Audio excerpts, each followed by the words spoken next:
So this is showing just a representative breakdown of bone.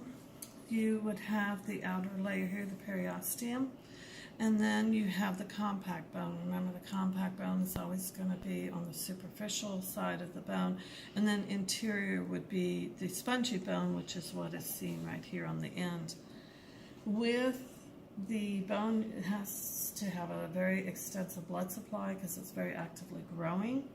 It's responding to stresses, and that's constantly changing. So some bones being built up with the matrix, others it's breaking down the matrix. And so it has to have that good blood supply. As you can see over here, you do have coming from the exterior your blood supply in, coming at a perpendicular angle, and then you do have these canals here, and if you can see on the front, through each one of these canals, you do have blood vessels to supply the cells in here. Now you can see in here the dark spots are representing some of the cells that are actively laying down the bone matrix and then also breaking up the bone matrix. But you can see what the classic structure here of compact bone, the osteon, which looks like those little circles with that central canal in it. And if you notice on this drawn here, to give the bone strength, notice that the fibers are going in opposite directions for each layer. That gives a lot of strength so that the bone can withstand a lot of different pressure. Now, like I say, the entire bone on your larger bones cannot be all compact bone because it'd weigh too much.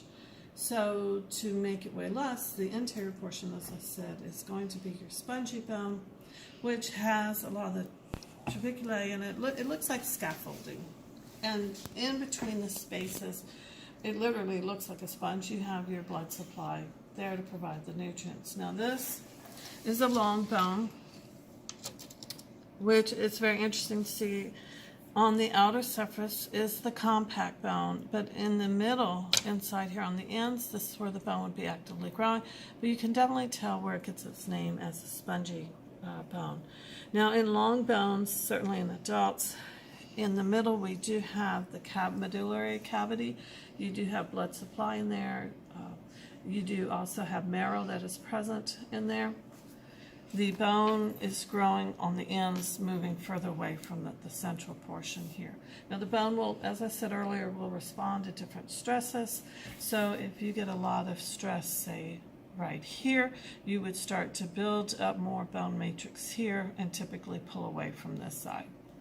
So it's constantly responding to our stress. This is very actively growing tissue, and I just thought this is a good representation of seeing that open spongy bone.